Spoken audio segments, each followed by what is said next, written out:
میلاد کی آمد ہے، ماہ ربیع الاول کا مہینہ ہے، درود پاک کی کثرت کرو، اپنے گھروں میں درود پاک کی محفل کا اہتمام کرو۔ ضروری نہیں کہ 100 بندہ آئے 200 بندہ آئے تب ہی محفل ہوگی، یا کم خرچہ زیادہ کریں گے تب ہی محفل ہوگی۔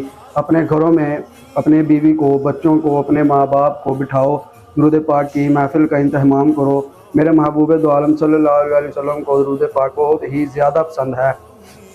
میرے مالک آپ کو اس درود پاک کی برکت سے اتنا نوازے گا کہ آپ سوچ بھی نہیں سکتے۔ کتوں سے تجھے امیدیں، خدا سے تجھے نا امیدیں۔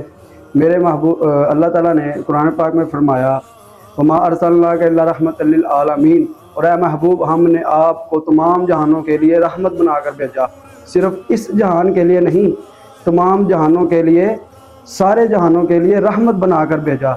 سارے نبی جس نبی کی امت میں داخل ہونے کے لیے دعا کرتے رہے، اور رب نے آپ کو بغیر دعا سے اس نبی کی امت میں داخل فرمایا، تو آپ یہ ہمارے لیے کتنے اعزاز کی بات ہے۔ اور ہم پھر بھی درود پاک نہ پڑھیں تو خرابی تو ہمارے اندر ہے نا، کھوٹی نیت تو ہماری ہے نا، ورنہ وہ تو دینے کے لیے تیار ہیں، وہ تو نوازنے کے لیے تیار ہیں۔ ہمارے بھائی کی سالگرہ ہے، یا ہمارے دوست کی سالگرہ ہے، یا ہمارے بیٹے کی سالگرہ ہے، تو ہم اتنا اہتمام کریں، اتنا خرچہ کریں، اور ان کے لیے تحفے کا بھی اہتمام کریں۔ تو جب میرے محبوب دو عالم صلی اللہ علیہ وسلم کی باری آئے تو کچھ نہیں۔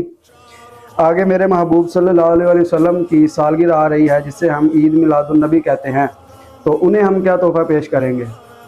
آئیے میں آپ کو بتاتا ہوں ان کو تحفہ کیا پیش کرنا ہے، ان کو کون سی چیز پسند ہے۔ میرے محبوب دو عالم صلی اللہ علیہ وسلم کو درود پاک بہت ہی پسند ہے، ان کو درود پاک کا تحفہ دیں، اور یہ کام لازمی کرنا ہے۔ آئیے مل کر دعا کرتے ہیں، میرے مالک ہمیں اس پاک مہینے میں اپنے پیارے محبوب صلی اللہ علیہ وسلم پر درود پاک کی کثرت کرنے کی توفیق عطا فرما۔